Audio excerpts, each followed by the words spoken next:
Salut à tous, c'est Brutest. Aujourd'hui, on se retrouve pour une nouvelle vidéo. Débrief du match entre les Pays-Bas et la France. Mais avant ça, n'hésitez pas à liker et à vous abonner et à partager cette vidéo. Ça me ferait énormément plaisir. On revient du coup donc sur cette vidéo, sur ce débrief où j'ai des mots à dire. Bon, déjà, on va parler quand même des Pays-Bas. Une équipe des Pays-Bas que j'ai vue très bonne, que j'ai bien vu très bonne, mais qui avait très peur de nous. On le sentait, nous les Français, qu'ils avaient peur de nous quand même, parce que quand même eux, ils pouvaient se manger les contre-attaques et tout, donc ils avaient un peu peur. Bon, après, ils ont quand même une équipe faite pour une équipe vraiment offensive, mais voilà, ça n'a pas marché. Quand ils avaient l'opportunité de marquer, ils ne l'ont pas fait, ça nous a un peu sauvé la mise. Bon, à part sur la frappe de Frimpong, normalement qui était cadrée, mais Maignan arrive à la sortir. Donc voilà, cette équipe des Pays-Bas, pour moi, c'est pas l'équipe qui fait la plus peur, mais c'est une équipe qui prouve qu'elle peut être dans les meilleurs. Et des fois, ça a essayé de se combiner, ça n'a pas trouvé, ça manquait vraiment de finition du côté des Pays-Bas, des frappes pas très soigneuses, soit trop à terre, soit trop en l'air. Enfin, les Pays-Bas, on a eu de la chance qu'on n'a pas vu des Pays-Bas excellents pour moi. On n'a pas vu les Pays-Bas dans leur match qu'on a vu par exemple face à la Pologne. Alors, ça, c'était pas des Pays-Bas, c'est un Pays-Bas complètement différent. Sinon, du coup, on va repartir sur l'équipe de France. Titi Deschamps. Alors, il fait des choix. Je sais pas ce qui lui arrive. Je sais pas ce qui lui arrive en ce moment. Mais il fait des choix. Mais il fait des choix de merde. De merde. À quel moment tu mets Adrien Rabiot attaque en gauche? À quel moment? Le mec, il a cru que c'était Blaise Matuidi? Non. Blaise Matuidi, lui, c'est parce qu'il aimait tenter sa chance. Lui, quand Matuidi, quand il avait une fenêtre de tir, il le faisait. Lui, il repartait pas en arrière, jouer en passe comme des merdes et retourner en défense pour se prendre des contre-attaques et pour se prendre des buts. Non. Lui, quand il avait le champ de tir, il marquait, il frappait. Et ça pouvait souvent rentrer dedans.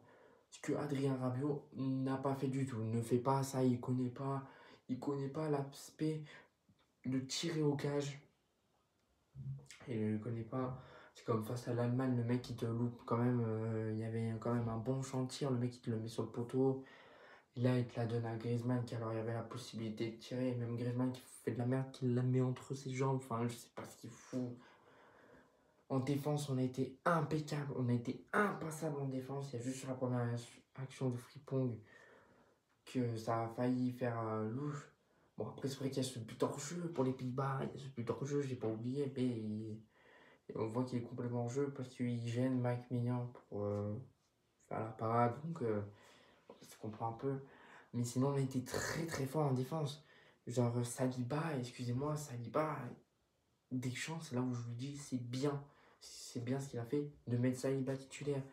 Par contre, Dayo Upamecano, je le sens plus trop ce mec. Je le sens plus trop. Je le sens qu'il va faire des conneries dans pas très longtemps. Il fait des relances pas très propres. Bon, il fait des bons retours défensifs. Hein, ça, je l'ai pas. Mais un défenseur, ça doit aussi faire des passes propres. Enfin, des bons centres là. Redégager proprement. Pas la redégager vraiment à l'est. Enfin, à l'est ou à l'est. Voilà quoi, mais sinon pas Mécano, ça a été très bon, ça a été très défensif, très solide. Pareil pour Jukoundé que ça y est, je vois enfin un Jukoundé très très fort, parce qu'avec l'équipe de France c'était vraiment moyen. Pour moi, Jukoundé avec l'équipe de France c'était vraiment moyen sur ce côté-là. Là c'est bon, il fait des efforts défensifs, par contre, c'est vrai qu'il devrait plus jouer aussi offensif, parce que du coup c'est Dembélé qui fait tout. C'est Dembélé qui fait les deux, offensif et défensif. Ce que Jukoundé ne fait pas. Par exemple, quand Dembélé par exemple qui est en défense, bah, Jukoundé il a qu'à commencer à partir. Comme ça, il y a au moins quelqu'un sur le côté. Bon, au moins, j'ai mieux préféré ce côté que celui du côté gauche. Bon, Théo Hernandez, vraiment, on peut rien lui en vouloir. Moi, ce que je peux en vouloir, c'est Adrien Rabiot, quand même. C'est vrai, C'est vrai qu'il est dans un poste qui n'est pas habituel à celui qui joue. C'est vrai. Mais quand même, à chaque fois, il y avait un espace de libre. À chaque fois, il y avait un espace de libre. Et c'est ça qui permettait quand même aux Pays-Bas de quand même tenter des contre-attaques. Qualité hollandaise, on peut pas lui en vouloir. Il était tout seul sur son côté. C'est comme si en fait il y avait 4 milieux de terrain pour, pour un joueur sur le côté gauche. Un joueur sur le côté gauche, et ça, je sais pas ce que je comprends pas déjà dès que j'ai vu la compo de mettre Adrien Rabiot à gauche, car alors quand même t'avais des gens comme Coman, comme Bradley Barcola qui méritaient mieux d'être à gauche que ça. Et ça, en fait, le problème de Didier Deschamps, il joue les milieux de terrain en mode offensif, en fait. Il met trop de milieux de terrain sur le terrain. À la preuve, t'avais quatre gens qui étaient pour le poste de milieu de terrain, et il y en a un qui s'est retrouvé attaquant gauche. Non mais les gars, mais Didier Deschamps, c'est quoi ces choix qu'il fait? Tu m'étonnes quand on joue pas offensif. Tu m'étonnes. Parce que Adrien Rabiot n'est pas sur un poste où il doit jouer. Adrien Rabiot, c'est un mec qui joue milieu de terrain défensif, qui est plutôt là pour rester en défense. Enfin, non, lui aussi, il est un peu offensif, mais j'ai bien dit un peu. Mais lui, il est plutôt là pour genre récupérer les ballons, faire des passes, enfin, amener du danger. Là, il était sur un côté, dans un espace où il n'y a pas, où il peut pratiquement, où il faut jouer avec la vitesse. Il faut jouer avec la vitesse, où il faut jouer avec la qualité de dribble et tout. Adrien Rabiot n'a pas l'habitude de ça. Donc le fautif, c'est quand même, on dit Adrien Rabiot, mais d'un côté, c'est Didier Deschamps qui fait ça. Pourquoi il met Adrien Rabiot sur le côté gauche? Pourquoi il met Adrien Rabiot sur le côté gauche? Il faut m'expliquer. T'aurais mis, je pense, un Coman. Coman qui a fait une seconde période dégueulasse quand même. Mais je pense que si tu l'aurais mis à la place d'Adrien Rabiot, t'aurais vraiment des côtés. Bon, à part Jules Koundé, lui qui n'est pas assez rapide tant que ça, t'aurais vraiment un côté gauche où ça aurait pu partir en fusée. Ça aurait pu partir en fusée. C'est ça qu'on aurait vu. Et c'est ça que j'aurais aimé de voir. Parce que Adrien Rabiot, lui, vu que c'est un milieu de terrain, bah, le mec, lui, il veut rester, il veut aller à son poste. Et donc, ça a dû laisser tout, ça a dû faire à Théo Hernandez vraiment de tout gérer sur son côté. Lui, en plus, qui a fait un match pas dégueulasse, on peut pas lui en vouloir à Théo Hernandez. Il a fait son match, il n'a pas pu être offensif tant que ça parce que lui, il a dû gérer aussi l'attaque parce que vu qu'il n'y avait pas Monsieur Adrien Rabiot pour venir. Pour venir l'aider, bah, il était quand même tout seul, quoi. Enfin, non, c'est vrai que des fois il y avait Kanté, mais lui, Kanté, on va en parler après du match qu'il a fait, mais c'est exceptionnel. Du coup, on va parler d'Antoine Griezmann. Alors, Antoine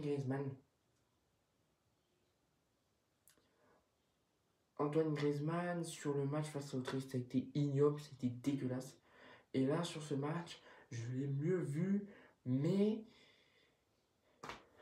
je sais pas ce qu'il a en fait d'Antoine Griezmann avec sa finition. Avec l'Atlético de Madrid, il a une finition d'enfer. Mais là, par contre, quand c'est avec l'équipe de France, c'est dégueulasse. Certes, Adrien Rabiot lui met un mauvais ballon. Bon, certes, Adrien Rabiot avait frappé. Mais Griezmann, quand même, il avait la possibilité de contrôler et de faire genre une reprise de volée à terre. Genre. Pareil sur le centre Kanté. Kanté qui te fait un centre exceptionnel, qui te la met en roulé et tout. Il aurait dû frapper directement. Genre, tu vois. Parce que du coup, ça a laissé en profiter pour la défense des Pays-Bas de se remettre, de se replacer. Voilà, et du coup, c'est pour ça qu'on a raté des occasions, hein. C'est pour ça qu'on a raté des occasions. Et du coup, Griezmann qui a été décevant quand même. Et il aurait plus la possibilité, je crois, de mettre un doublé, genre, je sais pas. Il y en a qui vont me dire, ouais, mais c'est le manque de Kylian Mbappé et trucs comme ça. Non, non, non, non, non, non. C'est juste l'aspect que Griezmann, ce n'est plus un milieu de terrain offensif. Ce n'est plus ça. Ce n'est plus ce qu'il y avait avant en 2018. Non, là c'est complètement différent, c'est en 2024. Maintenant, Griezmann, c'est un milieu de terrain qui fait les efforts défensifs et qui reste pratiquement à chaque fois pour amener du danger, pour faire des passes dangereuses, pour par exemple la donner à Dembélé et à Thuram, ou à Mbappé quand il est là, parce que vu qu'il n'était pas là parce qu'il a été remplacé par Adrien Rabiot, ce que je comprends toujours pas. Mais voilà, que là maintenant il a dû jouer offensif, donc c'est pour ça qu'on a plus vu offensif. Après, du coup, nous avons N'Golo Kanté. Mais les gars, N'Golo Kanté, c'est quoi ce retour qu'il fait? Il fait un retour en équipe de France. D'enfer, le mec. D'enfer. Le mec, il est là. T'as le patron. C'est à lui qu'on doit donner le brassard de capitaine. C'est pas aux autres, hein. C'est à lui à donner le brassard de capitaine. Parce que ce mec-là, il te fait 2 matchs où il te remporte 2 fois le trophée de meilleur joueur de l'Euro. Et ça à noter. Mais il a fait un match exceptionnel. Il était de partout. Ce mec-là, il a 4 poumons en fait. En 2018, on le disait, ce mec-là, il avait 4 poumons. Et ben, il les a toujours. Même à 30 piges et quelques. Quand il était là en défense, il était là. Il jouait milieu de terrain, attaquant, défenseur latéral. Enfin, il était de partout. Et le pire, c'est qu'il réussissait tout. Le pire, c'est qu'il réussissait tout. Tu m'étonnes. Moi, pour moi, il n'y a pas photo qu'il soit élu meilleur joueur du match. Il n'y a pas photo. Le mec, qui t'a fait un match, je me suis dit, le mec, il est prêt à jouer attaquant gauche. Et là, je pense, là, peut-être que ça pourrait faire quelque chose. Parce que N'Golo Kanté, il a une meilleure finition quand même que Adrien Rabiot. Et lui, par contre, lui, il a un aspect offensif.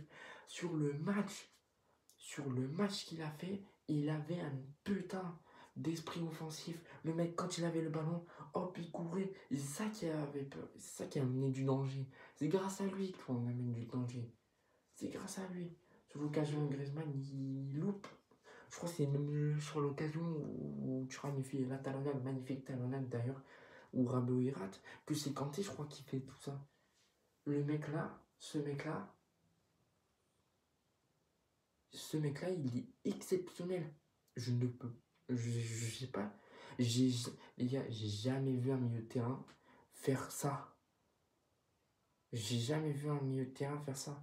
Faire des retours défensifs, plus partir en attaque, amener du danger. Les gars, c'est quand même lui qui a amené du danger dans la défense des Pays-Bas. Alors, c'est un milieu de terrain défensif, dois-je vous le rappeler. Alors, c'est bien ce qu'il a fait, mais c'est inquiétant alors. Ça veut dire que l'attaque et le milieu, ils n'ont pas bossé du tout. C'est ça qui m'inquiète. Après N'Golo Kanté, parce que N'Golo Kanté, c'est pas le genre de mec à mettre des frappes, à mener du danger, à mettre des frappes de loin. Enfin, aussi à mener du danger, oui, mais c'est pas le genre de mec à mettre des frappes de loin, enfin des frappes quoi, à frapper quoi. Voilà, c'est ça que j'ai pas trop compris. Mais ça me démange quand même. Donc ça veut dire que l'attaque n'a pas bossé. Après, donc là, on va passer à Ousmane Dembélé. Ousmane Dembélé, en première mi-temps, ça a été nickel. Il a fait 2-3 petits ponts. J'ai vu que là, pour l'instant, sur les premières minutes de la première période, il a fait déjà un meilleur match que celui face à l'Autriche, hein. Il mettait des petits ponts, il courait pour amener du danger, pour la donner. Sauf que lui, bah, ça, c'est l'aspect des champs, d'accélérer, de, de faire une rotation et de la donner en arrière. C'est ça l'esprit des champs. Que moi, ça fait 5 ans, 6 ans que je n'en peux plus. Ce truc de la remettre à chaque fois en arrière. Non, c'est pas comme ça qu'on ira marquer. La preuve, on a marqué 0 but. Parce que le but face à l'Autriche, c'était bien sûr un but contre son camp. 0 but. 0 but de l'équipe de France. Parce que le but qu'il y a eu, c'était un but contre son camp. Il faut arrêter avec cet aspect, je joue en défensif. Ça se voit quand même que Didier Deschamps, c'est un milieu de terrain défensif, hein. Ça se voit un peu. Je me demande qu'avec Zidane, je pense que ce serait pas pareil. Après, j'ai rien contre Deschamps. Il nous a fait finale d'Euro, vainqueur de la Coupe du Monde, finale de Coupe du Monde. Je peux rien lui en vouloir. Vainqueur de la Nation League, je peux rien lui en vouloir. Il a ramené des trophées et tout. Mais sur son choix tactique, jouer trop en défense, c'est ça. Et j'ai l'impression que les gens, les défenseurs là, quand ils voient les attaquants, ils se font caca dessus. Je sais pas pourquoi, j'ai l'impression de ça. Et ça m'inquiète. Ça m'énerve quand ils refont des jeux défensifs. Genre, tu vois, t'as Dembélé, il sait pas du tout ce qu'il fait avec le Paris Saint-Germain, hein. Ousmane Dembélé, ni Kylian Mbappé, enfin, c'est pas des. Après, je regarde pas les matchs du Paris Saint-Germain, pas trop les matchs du Paris Saint-Germain, donc j'arrive pas à détailler. Mais genre, tu vois, c'est pas ce que je vois, quoi. C'est une équipe de France, vraiment, ça fait depuis l'ère Deschamps, depuis que Deschamps est là, t'as une équipe de France qui, qui part en attaque, mais non, qui se recentre et qui fait la passe en arrière. Ouais. Enfin non, qui fait même pas là. Tu peux faire la passe en arrière, mais à amener jusqu'à la défense, voire au gardien, ouais. Donc du coup, donc c'est normal qu'on met 0 but, parce que quand il y a des défenses solides en face, bah du coup, eux, ils ont le temps de se récentrer, de se remettre en place, et voilà. C'est ça que j'ai pas compris. Bon, bien sûr, évidemment, j'ai pas oublié Marcus Thuram, qui a fait un bon match. C'est juste que lui, vu qu'il n'y avait personne pour venir l'aider, il était tout seul. Il était tout seul. Il était tout seul. Ce mec-là, il a été très bon. Parce que sur l'occasion où Adrien Rabiot fait la passe à Griezmann, Marcus Thuram te fait une talonnade exceptionnelle. Exceptionnelle. Et là où j'étais heureux de Marcus Thuram, c'est que lui, voilà, lui, il allait partir. Lui, au moins, il s'est réveillé. Il part. Quand il avait la possibilité de marquer, il frappait. Alors, certes, j'étais pas trop content quand Marcus Thuram, quand il a frappé et qu'il est parti en l'air. Parce que pour moi, après, je dis bien pour moi, je pense qu'il aurait dû peut-être tenter la frappe croisée pied gauche. Croisé, enfin un pied droit, mais que ça croise pour le gauche. Je pense que ça aurait été mieux de faire ça. Après, il a choisi l'angle, mais sauf que vu qu'il était en mouvement, il pouvait pas vraiment, donc c'est normal qu'il s'est mis un peu en l'air et dommage qu'il ait raté cette occasion. Sinon, un point à négocier, bah, l'équipe de France, il y a du bon et il y a du flop là-dedans. Il y a du bon et il y a du flop. Déjà, moi je trouve, déjà on a mieux joué face à l'Autriche. Ça, par contre, je l'ai remarqué. On a joué en passe. On a joué en tiki-taka, voilà. Et c'est ça que les Pays-Bas n'arrivaient pas trop à comprendre. Mais on avait l'aspect de remettre la balle en défense. Et du coup, c'est normal. Après, je me disais, bah c'est logique, quoi. Voilà, c'est logique. C'est logique. Bon, si cette vidéo vous a plu, bah, n'hésitez pas à lâcher un petit commentaire. Je le redis, à liker, à vous abonner, à partager cette vidéo. C'était Beau Test. Ciao!